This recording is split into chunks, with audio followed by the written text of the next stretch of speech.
Alhamdulillah ala kulli hal wa na'udzubillah min ahwali ahli nar. Allahumma salli wa sallim wa barik ala sayyidina Muhammadin wa ala alihi wa sahbihi wa tabi'in bi ihsanin ila yaumiddin.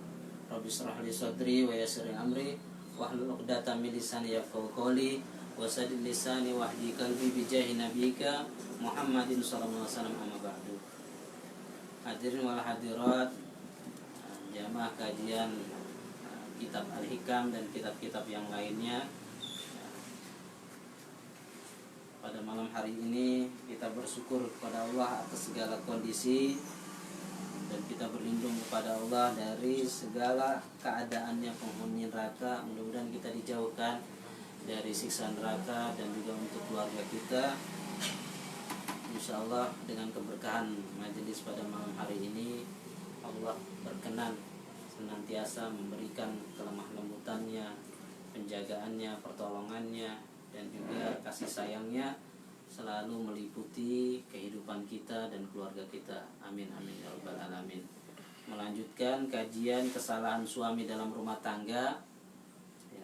Kesalahan suami yang ke-18 adalah gillatul ihtimam bi qolid du'ail warid hali isyaniz zaujah. Kesalahan suami yang ke-18 adalah sedikitnya perhatian terhadap bacaan doa yang diajarkan Nabi ketika berhubungan suami istri. Apalagi pengantin baru, ya, kadang bisa lupa. Kalau yang bukan pengantin baru ya sudah tidak terlalu itu ya. Jadi di sini disebutkan ada di antara suami kalau dia mau berhubungan sama istrinya, ya, dia nggak baca doa. Mungkin karena kebodohan dia terhadap pengetahuan ada doa yang diajarkan Nabi SAW, au nisyanan lahu, atau karena dia lupa. Wa hadza min at-taqsir. Ya, ini termasuk kekurangan suami. Ya. Karena sesungguhnya meninggalkan membaca doa tersebut sama saja dia menyimpang, melanggar daripada kesunahan Nabi Muhammad SAW. Dan juga wa muda'ah li tasalluti syaitan 'alal walad fi dinihi wa badani in qaddara walad. Dan juga dampaknya meninggalkan doa yang diajarkan Nabi SAW tersebut, maka menyebabkan mengundang setan itu menguasai anak kalau hasil hubungan suami istri itu dikaruniakan anak. Ya, dikuasain pada apa? Fidinihi, pada agamanya. Jadi nampung mau diajarin agama tidak pernah masuk. Alhamdulillah. Wabadani, dan juga pada badannya. Ya. Khawatirnya itu kan yang berbahaya itu golongan jin itu yang Umus Sibiyan. Umus Sibiyan ini jin yang diantara jin yang paling kuat di antara bangsa jin. Ya, dia punya khususiyah, dikasih keistimewaan. Bisa bawa penyakit, ya, terus juga bisa membunuh manusia, termasuk kejadian Nabi Ayub alaihissalam itu kerjaannya Umus Sibiyan. Makanya harus diikomatkan, diadzankan waktu kelahiran bayi, ya di situ juga sebagai tameng dari kejahatan Umus Sibiyan.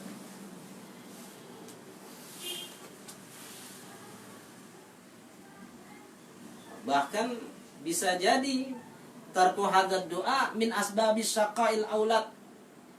Bahkan meninggalkan membaca doa tersebut menjadi termasuk sabab-sabab kesengsaraan bagi anak. Orang kan ditakdirkan ada bahagia, ada sengsara. Bisa jadi karena kita meninggalkan baca doa yang diajarkan Nabi SAW ketika 4 bulan proses pembentukan janin di dalam rahim seorang ibu. Di situ malaikat yang ditugaskan untuk mengurus janin kan bertanya sama Allah. Ya, di antaranya 4 perkara yang sering kita dengar masalah apakah adzakar au unsa, apakah dikasih kelamin laki atau perempuan. Terus juga ajalnya, berapa kadar rezekinya, terus juga hal saki amsaid, ya, apakah dia ini celaka atau dia bahagia. Itu penentuannya. Ya, karena sebab dia meninggalkan doa, ya bisa jadi di situ ditakdirkan jadi anak yang sengsara yang celaka. min dzalik. Oleh karena itu bagi seorang suami ala yang syahadat doa, jangan sampai lupa doa tersebut kalau berhubungan suami istri. Makanya pentingnya ya, alhamdulillah sekarang ada program pemerintah pranikah itu harus ada pendidikan, ya itu bagus, memang harus seperti itu kita dukung gitu. Karena banyak orang menikah ya sekedar menikah saja ya, kan Abdul ilmi itu ilmu hal ya. Yang paling abdul dan paling wajib dipelajari thalabul ilmi fardhudatun ala kulli muslim wa muslim. Menuntut ilmu wajib atas laki-laki dan perempuan yang beragama Islam ya. Jadi yang wajibnya ilmu keadaan. Kalau mau menikah dia wajib belajar ilmu nikah, jangan kayak juru-juru biar banyak kejadian kan, jadi lawakan, jadi humor kan. Begitu akad nikah banyak yang macam-macam tingkah lakunya karena keilmuan itu. Saya nikahkan Anda dengan putri saya dengan mahar sekian-sekian, dia memang cuma jawab sah ya. Baru akad saja dia sudah tidak mengerti ya. Apalagi bagaimana dia mengarungi rumah tangga ya, sesuai hadis Nabi SAW yang diriwayatkan Imam Bukhari dan Muslim ya. Law anna ahadum idza arada ayati ahla ya, seandainya seorang di antara mereka jikalau menginginkan mendatangi istrinya, maksudnya berhubungan suami istri, maka dia mengucapkan bismillah Allahumma janibna syaitan wa janibas syaitan ma razaqtana ya. Kalau ditakdirkan di antara hubungan suami istri tersebut ditakdirkan memperoleh anak dari hubungan tersebut, lam yadurrahu syaitan abadan, maka setan tidak akan mencelakai anak tersebut selama-lamanya. Ini penting tanggung jawab kita. Tanggung jawab kita sebagai orang tua. Nah, dari sebelum adanya anak, belum benih itu belum dikokohkan dalam rahim untuk jadi seorang anak, sudah diajarkan keamanan. Itulah rahmatnya syariat Nabi Muhammad Sallallahu Alaihi Wasallam. Nah, di dalam kitab yang lain tuntunannya kalau mau berhubungan suami istri, baik pengantin baru ataupun pengantin lama, itu baca surat Al-Ikhlas 3 kali. Terus juga baca Al-Falaq An-Nas 1 kali. Baru baca doa yang tadi, bismillahi Allahumma janibna syaitan wa janibas syaitanu ma razaqtana. Ya Allah, jauhkanlah kami dari syaitan dan jauhkan syaitan dari apa yang telah Engkau berikan rezeki kepada kami. Ya, itu doanya. Dan sepanjang ketika hubungan badan, setelah ini doa terus hubungan suami istri, baca dalam hati. Ya. Apa? Rabbana hablana min azwajina wa dzurriyyatina qurrata a'yun waj'alna lil muttaqina imama, supaya anaknya soleh atau soleh. Bahkan dalam kitab Al-Faid Al-Mukhtarah disebutkan ya, kalau mau dapat sir rahasia Allah yang ditumpahkan kepada para kekasih Allah, bayangin wali yang kita cintai. Nah, di Sulawesi ini guru tua. Kalau hubungan badan bayangin guru tua. Itu kalau ditakdirkan anak-anaknya insya Allah dapat sir, pengetahuan ilmu dan lain sebagainya yang Allah kasih ke guru tua, itu anak dapat percikan. Itu rahasia itu. Banyak kalau nggak ngaji nggak tahu ini. Nah, ini rahasia-rahasia. Ya, kalau kita sudah punya planning nggak mau punya anak lagi, ya kita terapkan nanti buat anak cucu nanti ya, buat anak kita insya Allah ataupun kerabat kita. Dan juga ada doanya lagi setelah ya, klimaks sudah selesai, itu ada doanya ya, memuji kepada Allah, alhamdulillahilladzi ja'alahu fi halalin wa lam yaj'alhu fi haramin. Segala puji bagi Allah yang telah menjadikannya pada yang halal dan tidak menjadikannya pada yang haram. Alhamdulillahilladzi ja'alahu fi ta'atin wa lam yaj'alhu fi ma'siyah. Segala puji bagi Allah yang telah menjadikannya hubungan badan itu pada ketaatan, bukan menjadikannya pada kemaksiatan. Alhamdulillahilladzi ja'alahu fi akhyarin wa lam yaj'al fi asrar. Segala puji bagi Allah yang telah menjadikannya pada orang-orang yang baik dan tidak menjadikannya pada orang-orang yang buruk. Alhamdulillahilladzi ja'alahu fi satrin wa lam yaj'al fi hafkin. Segala puji bagi Allah yang telah menjadikan hubungan suami istri ini di dalam kondisi tertutup dan tidak dijadikannya dalam kondisi terbuka. Nah, coba kayak kucing. Nah, manusia kalau kayak kucing ya bagaimana? Nah, bilang tidak. Tapi nanti akhir zaman model begitu. ketika Al-Quran sudah hilang, tinggal kertas putih saja, sudah huruf-hurufnya sudah hilang, orang penghafal Al-Quran dari hatinya sudah dicabut semua Al-Quran. Nah, di situ sudah orang ya, tidak lagi berpegang kepada ajaran agama, orang hidup ala binatang. Makanya yang merasakan kedahsyatan hari kiamat besar itu adalah ya, sirrul khalqi, paling buruknya manusia yang tercipta di dunia. Itu yang akan merasakan kedahsyatannya hari kiamat. Ya, mudah-mudahan kita ya, jauhkanlah, dan semoga anak keturunan kita jangan sampai dapat itu ya, sirrul khalqi, paling buruknya manusia yang diciptakan, karena hidupnya sudah ala binatang, bahkan lebih buruk dari binatang. Ya, insya Allah ini ada doa ini di buku kumpulan zikir dan doa yang saya susun, sudah sementara masuk di percetakan. Insya Allah nanti bisa dimanfaatkan itu pengetahuan tersebut. Jadi ada nanti di kitab ini, mungkin pertemuan minggu depan lah, penjelasannya kenapa orang junub harus mandi. Itu detail di sini dijelaskan.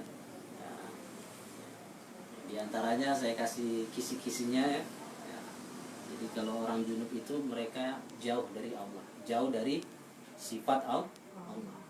Makanya Allah suruh bersuci, masih bersih. Nanti ada adab-adabnya itu supaya bercahaya kita punya di diri dan bisa diterima ketika kita mendekatkan diri kepada Allah Subhanahu wa Ta'ala. Ya. Jadi kenapa bisa begitu? Ya karena ya Allah itu punya sifat esa.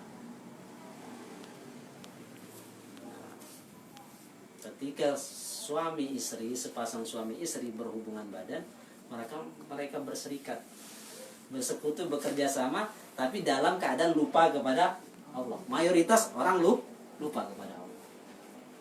Disitulah makanya dianjurkan untuk bersuci. Nah, nanti dijelaskan lebih detail lagi. Adapun kesalahan istri di poin yang ke-18,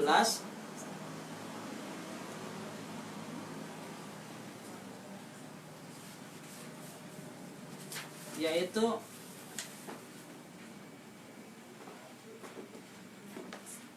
at-taksir fi tarbiyatil aulad.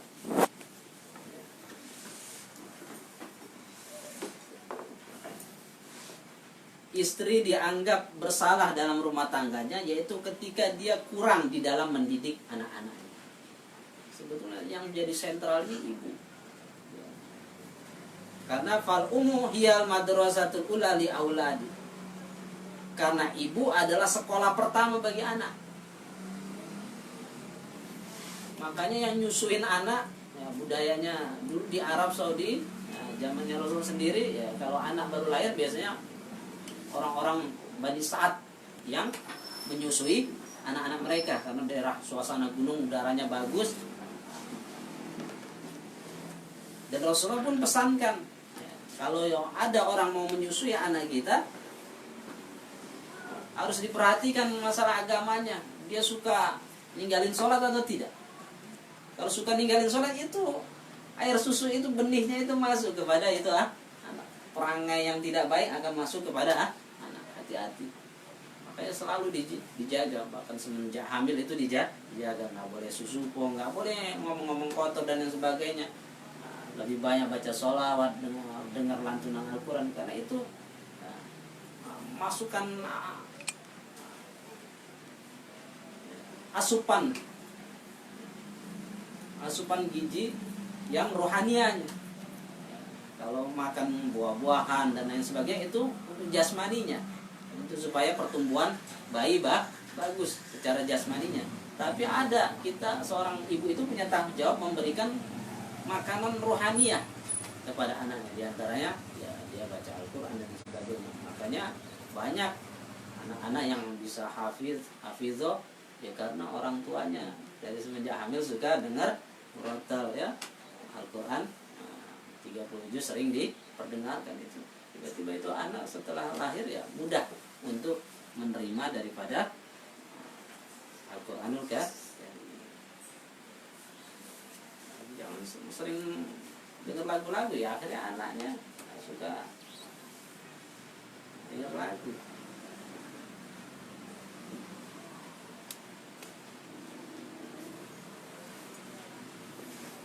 Jadi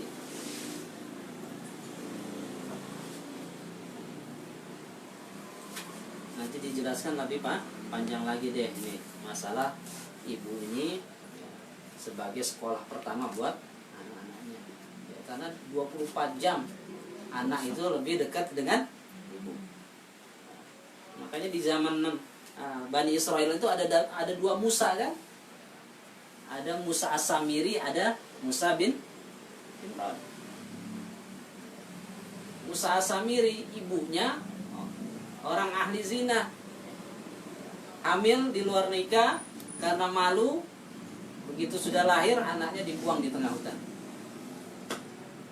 Tapi Nabi Musa karena lahir dari seorang ibu yang solehah, seorang kekasih Allah, walaupun dia besar dirawat sama orang yang kafir yang mengaku Tuhan yaitu Fir'aun, tapi tetap karena bawa gen darah orang yang baik, seorang ibu yang baik, akhirnya tetap jadi Nabi Allah.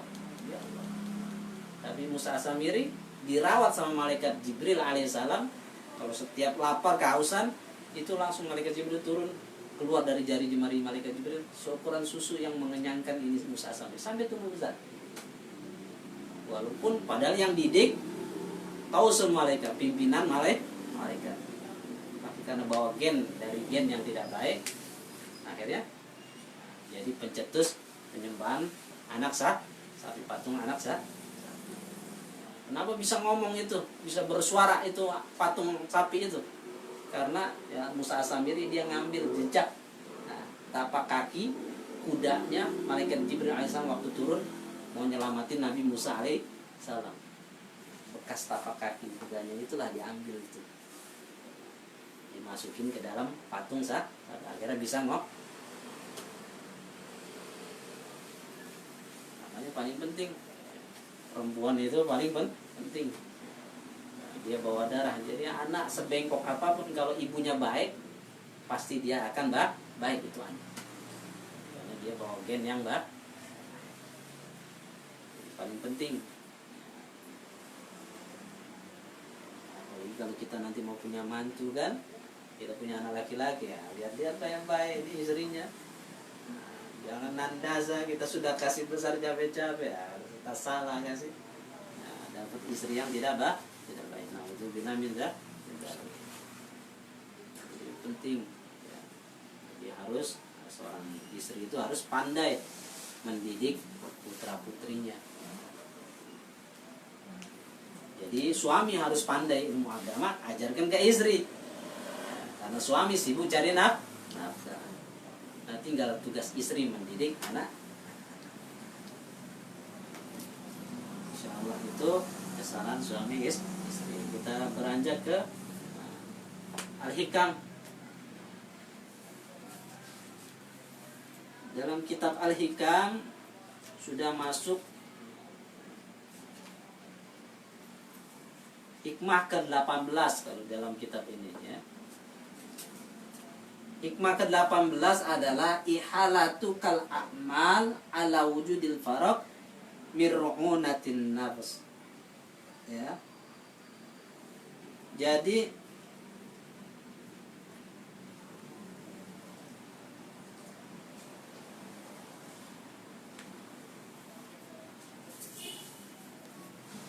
menunda-nunda beramal. Ini beramal ini maksudnya pekerjaan agama, bukan aktivitas kerja kantor, enggak. Menunda-nunda mengerjakan pekerjaan-pekerjaan agama, perintah dan lain sebagainya yang Allah ajarkan ya.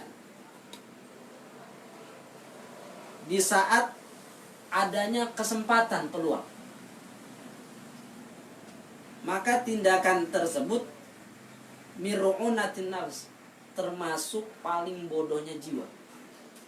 Orang yang suka menunda-nunda mengerjakan satu kebajikan, nanti sajalah saya mau rajin mengaji, nanti sajalah saya mau datang majelis, ditunda-tunda ya. Ini termasuk ya, alamat orang yang tidak berakal. Ya, karena di sini Rasulullah SAW sabdakan, al-kais mangdana nafsah wa amila lima ba'dal maut. Karena orang yang cerdas, yang berakal, yang pandai adalah orang yang mandana nafsah. Ya, dia bisa merendahkan daripada nafsunya, nggak dijunjung tinggi keinginan nafsunya, bisa mengekang hawa nafsunya, dan juga dia bisa beramal untuk bekal setelah mati. Itu orang yang pandai. Tapi kebalikannya, kalau orang suka menunda-nunda amal soleh, ya, seperti yang dibicarakan, dikatakan oleh nasihatnya Syekh Bakar bin Salim, wala turji fi'la sholihati ila ghadin la'alla ghadan ya'ti wa anta filah. Jangan kau tunda-tunda beramal soleh untuk esok hari, karena bisa jadi esok hari kau sudah terbujur kaku dalam liang kubur. Itu yang dijaga. Karena al-maut itu kaminun fi sakanat wal harakat. Karena kematian itu disembunyikan sama Allah di dalam diam dan geraknya kita. Kita nggak tahu apakah mati, jatah matinya kita itu, ajalnya kita di saat kita diam atau di saat kita bergerak, kita nggak tahu. Maka manfaatkan dengan baik. Karenanya Imam Ibnu Athaillah menjelaskan, menasehati kita, jangan kita termasuk orang-orang yang punya jiwa yang bodoh. Bodoh di atas yang bodoh. Kalau ahmak itu adalah orang yang bodoh di atas bodoh. Dan terkadang dia tidak menyadari kebodohan.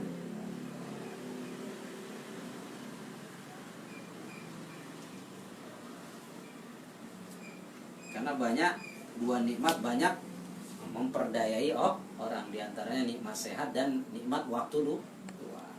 Jadi tunda-tunda saja, nanti saja. Tapi nanti begitu sakit, baru itu dah muncul dah niat-niat baiknya. Ya Allah, saya mau beri kesempatan saya mau mengaji. Beri kesempatan saya mau sedekah ya Allah. Karena derajatnya beda. Nilai sedekah yang dikeluarkan di waktu sehat dengan waktu sakit beda. Lebih besar di waktu sehat. Makanya pergunakan dengan baik. Jadi harus badiru bil amal, harus segera beramal soleh.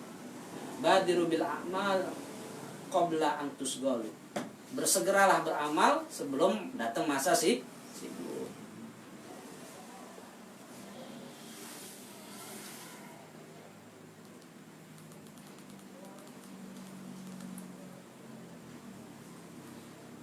Al-khithlan kulal khithlan antagila awaiqaka tsumma la taqbal alaih. Kehinaan di atas kehinaan yang sebenarnya adalah yang mana sedikit hambatanmu, tapi kau tidak mau menghadap kepada Allah.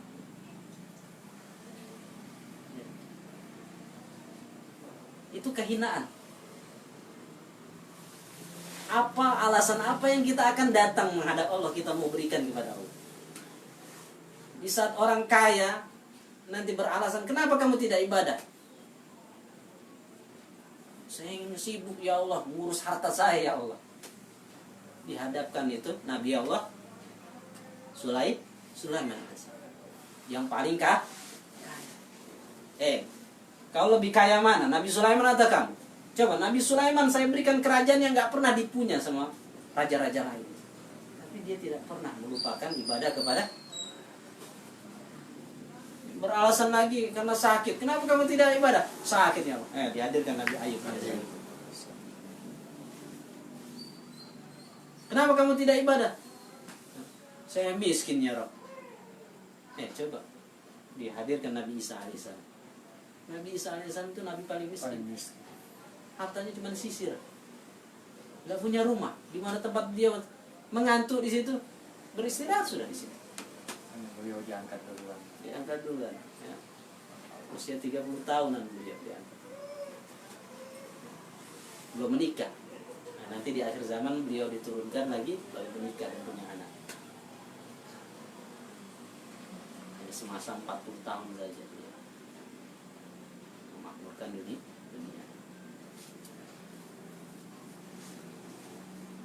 Jadi kita kurang apa? Nggak ada hambatan kita. Kita mau apa yang kita mau siapkan itu omongan kita sama Allah. Nggak ada hambatan kita.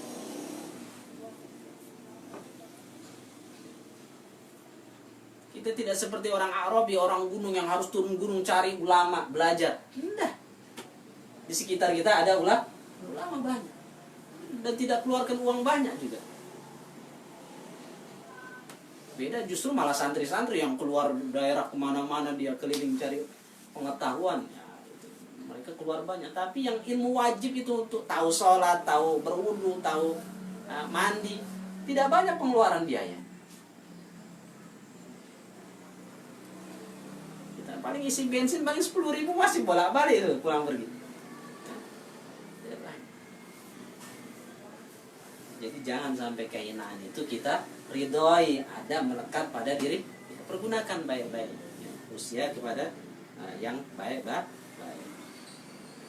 Nah, di sini disebutkan, ketahuilah setiap nafas dari nafas-nafasmu dan setiap kejapan daripada kejapan matamu dalam kehidupanmu adalah perhiasan berharga yang tidak bisa dicairkan dengan uang berapapun. Asal dibelanjakan, dipakai dalam taat kepada Allah. Tapi jadi penyesalan terbesar kalau kau buang itu nafas di dalam visuda, di dalam kesia-siaan. Dan jadi musibah yang besar yang tidak ada puncak penghabisannya, yaitu jikalau kita gunakan fi ma'syiatillah, dalam bermaksiat kepada Allah. Karena 1 detik yang kita gunakan bermaksiat kepada Allah itu adalah sa'atu su'm, adalah saat kesialan buat kita. Sial dunia dan akhir. Bahkan anak kita 7 turunan bisa dapat sialnya. Alhamdulillah min dzalik. Maka itulah kita berpikir baik-baik kalau dalam maka wajib atas setiap manusia memutuskan hambatan-hambatan. Dan juga wajib dia menyimpang, menentang hawa nafsunya, dan dia bersegera untuk melayani Allah Subhanahu wa taala. Wala yang tadir waktan akhir, jangan menunda-nunda, menanti waktu yang lain, jangan. Makanya datang kajian kalau memang enggak darurat sekali, jangan sampai tidak datang. Guru saya kasih tahu itu ada yang namanya nazrah, limpahan cahaya ilahiyah yang Allah tumpahkan masuk ke dalam hati sanubari para guru. Nah, limpahan cahaya tersebut itulah ketika guru mandang kepada murid, disitulah ditransfer itu, di bluetooth ke dalam hati murid-murid yang dia lihat. Kalau sudah dapat itu limpahan cahaya ilahiyah itu, bisa terbuka mata hatinya untuk menerima anugerah-anugerah Allah. Karena bisa jadi waktu dia absen nggak datang majelis, ternyata di situ jatah kesempatan buat dia yang tidak terulang seumur hidup. Kecuali kita hambatan, benar-benar hambatan yang memang dimaklumi, nah, tetap kita diponis, dihitung termasuk orang yang hadir, yang tidak luput kesempatan. Nah, ini dijelaskan. Saya mutolaah kitab ini, Masya Allah, saya dapatkan banyak pencerahan.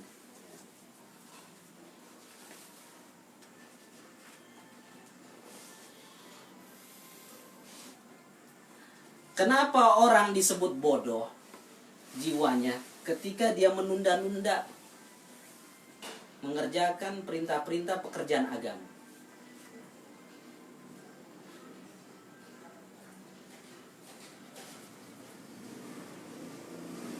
Karena pada hakikatnya hal yang paling penting yang harus kita ketahui sebagai manusia, Allah ini khalaqakallah min ajliha, ya. Allah itu menciptakan kita ini karena tujuan apa? Adanya kita di dunia ini tujuannya apa?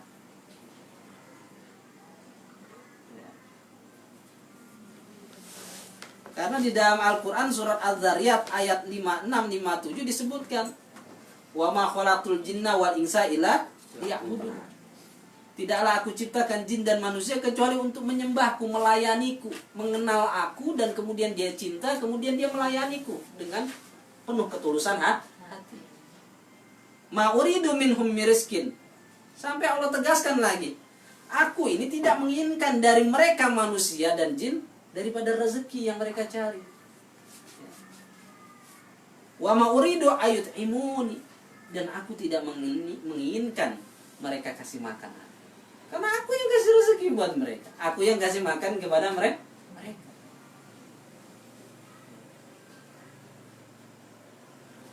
Dalam firman yang lain, ya ayyuhalladzina amanu istajibu lillahi walir rasul idza da'akum lima yuhyikum.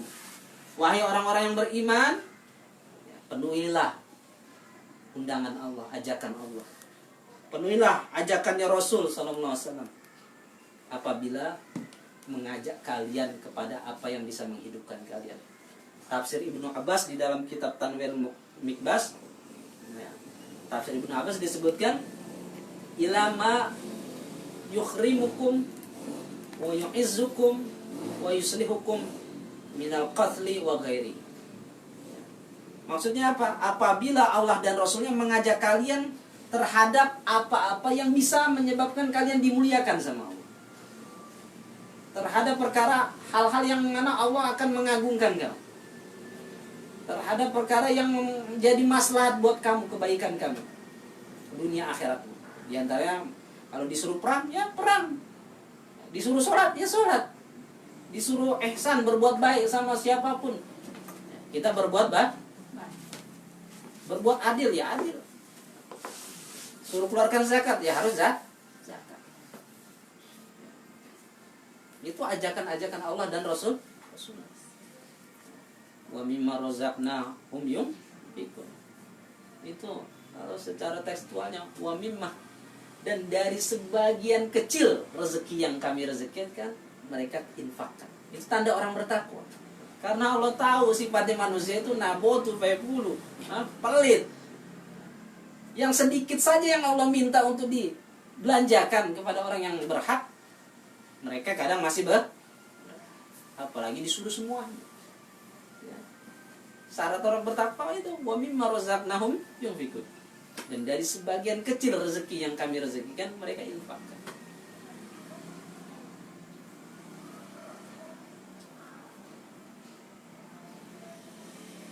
Jadi termasuk orang yang bodoh kalau dia tidak tahu tujuan hidupnya.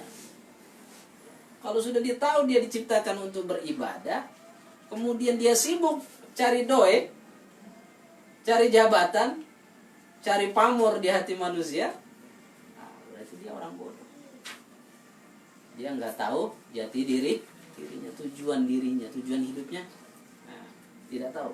Bahkan di sini dikasih contoh oleh Syekh Ramadan Al-Buti, ya, gambarannya seperti ada seorang pimpinan negara menyuruh kedutaan. Misalnya Pak Halim disuruh jadi dubes di Mesir. Negara kan kasih fasilitas, ya. Kantor dubesnya ada di Mesir. Dia ditugaskan sebagai kepala dubesnya di sana. Dikasih fasilitas. Makannya diurus, minumnya diurus, ya.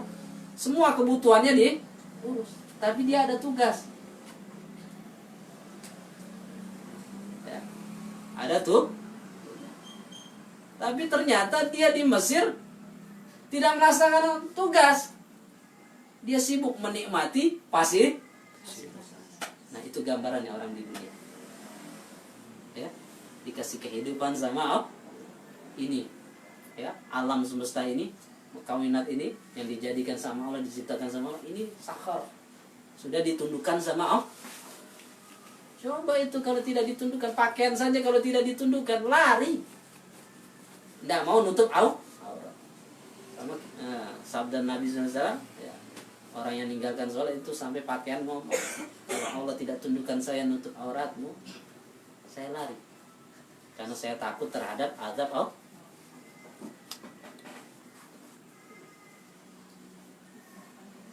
binatang ditundukkan mau disembelih.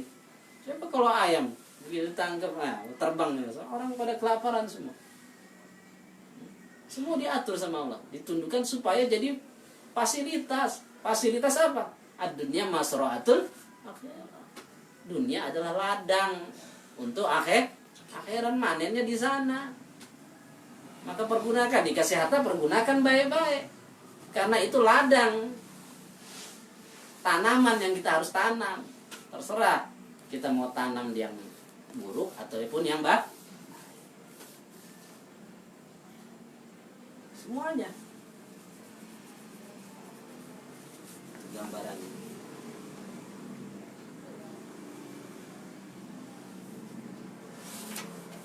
Jadi jangan sampai kita salah. Makanya ini Masya Allah, kajian hikam ini Masya Allah benar-benar dituntun kita, dididik dengan baik, kita punya lahir dan batin supaya kita nggak salah ya. Ini nasihat Ibnu Athaillah Al-Iskandari radhiyallahu ta'ala anhu, ya dijelaskan jangan sampai kita menunda. Kita tahu kita punya tugas. Sama kalau kita di kantor saja kerja sama bos, dikasih tugas kita malah asik main game wifi fasilitas kantor, mengamuk. Begitu juga Allah. Makanya wajar kalau Allah Ta'ala berfirman dalam hadis qudsi yang kemarin disebutkan, "Lam yasbir ala balai." Siapa yang gak sabar terhadap ujianku, walam yarda bi qada'i, yang gak mau ridho terhadap ketetapanku, walam yaskur ala nakmai, gak mau bersyukur atas nikmatku, malah disuruh cari tuan yang lain. Wajar kalau Allah marah, ya kan? Dikasih fasilitas ya, tidak mau sabar, dikasih ujian, padahal ujian itu ngangkat derajat, membuat dirinya ini layak untuk bisa masuk ke dalam surga. Itu cara Allah membersihkan segala kekurangannya, dosa-dosanya. Itu cara Allah. Dan ketetapan Allah sepahit apapun itu pasti baik. Jadi kita diajarkan di dalam kitab Al-Hikam seperti itu. Ya insya Allah sedikit lagi masalah kajian mandi wajib kemarin ya sudah dijelaskan. Sekarang masuk kesunahannya mandi sunnah ya. Mandi sunnah itu ada banyak ya. Di antaranya mandi Jumat, itu hukumnya sunnah. Dan ini yang paling afdol mandi ya. Mandi sunnah yang paling afdol adalah mandi Jumat. Bahkan ada pendapat ulama yang mengatakan di anukila biwujubi, ada yang berpendapat wajib mandi mandi sholat Jumat. Tapi jumhur ulama mengatakan sunnah. Kapan mulai waktunya, masuk waktunya untuk mandi sunnah Jumat? Bitulil fajar, ketika terbit daripada fajar, ketika subuh ya, itu mulai masuk boleh kita mandi sunnah Jumat. Dan paling abdul takhiru, ditunda ketika kita memang ingin keluar untuk sholat ke masjid. Itu paling abdulnya mandinya. Yang berikutnya mandi Idul Fitri, Idul Adha. Waktunya kapan? Mimtasifil lail, dari pertengah malam, jam 12 malam. Nah, pas malam takbiran jam 12 malam itu sudah boleh sunnah mandi Idul Fitri, Idul Adha. Kapan keluar waktunya? Ya, bigurusan, nah, terbenamnya matahari di 1 Syawal atau 10 Zulhijjah.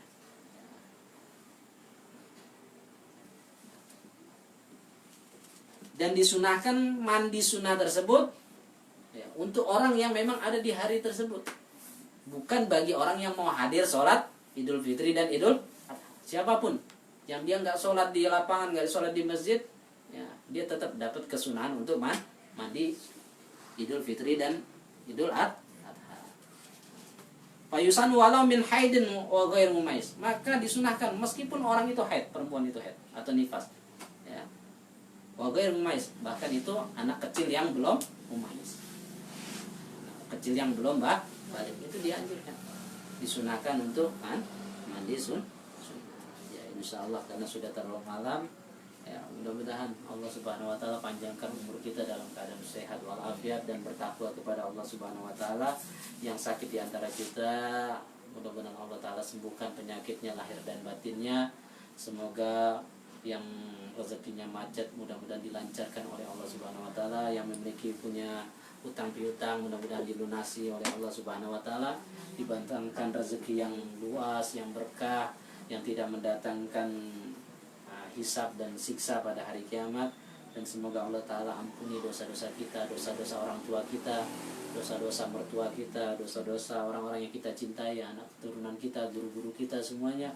Dan semoga Allah Subhanahu wa taala penuhi hajat-hajat kita. Ya, wabil khusus yang sudah membantu membawa makanan untuk setiap kajian ya. Insya Allah ya, ibu ya sepasang suami istri ini ya diberikan keberkahan pada kehidupannya, pada keluarganya, pada hartanya. Amin. Hajat-hajatnya dikabulkan oleh Allah Subhanahu wa taala, digantikan dengan ganti yang lebih baik lagi. Amin. Lebih berlimpah dari sisi Allah taala. Dan juga berkhusus kepada Mas Joko ya, juga yang telah membantu. Insyaallah mudah-mudahan hajatnya untuk menjual tanah rumahnya di Hang Tuah mudah-mudahan cepat dijabah oleh Allah Subhanahu wa taala. Dan semoga Allah Subhanahu wa taala ya berkahi rumah tangga kita, berkahi juga pada anak-anak keturunan kita, diberikan pemahaman ilmu agama yang baik, keselamatan, tuntunan hidup yang baik, ke jalan yang benar hingga akhir hayatnya, dan bisa berkumpul dengan kita semua di yaumul qiyamah. Itu yang paling penting, karena perpisahan sebenarnya perpisahan adalah ketika seseorang di sorga, orang yang kita cintai berada di dalam neraka. Itu perpisahan yang sebenarnya ya, kalau cuman di dunia saja akan tetap bertemu, tapi kalau kita bisa kumpul di surga itu yang paling terbaik, dan itu memang prestasi yang harus kita capai. Al-Fatihah ala hadiniya wa ala kunniyatin sholih wa ala hadratil habibi Muhammad sallallahu alaihi wasallam. Al-Fatihah. A'udzubillahi minasyaitonir rajim. Bismillahirrahmanirrahim. Alhamdulillahirabbil alamin arrahmanir rahim maliki yaumiddin. Iyyaka na'budu wa iyyaka nasta'in ihdinas siratal mustaqim siratal ladzina an'amta 'alaihim ghairil maghdubi 'alaihim waladdallin.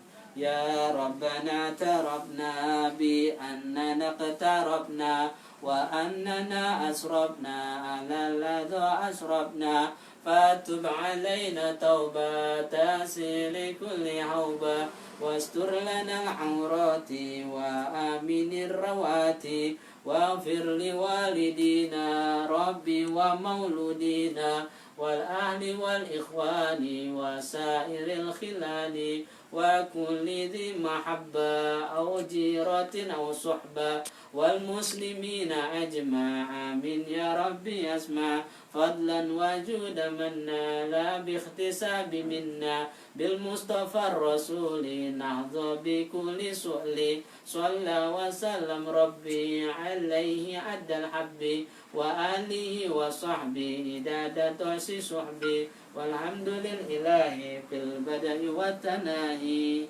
Wassalamualaikum warahmatullahi wabarakatuh. Alhamdulillah.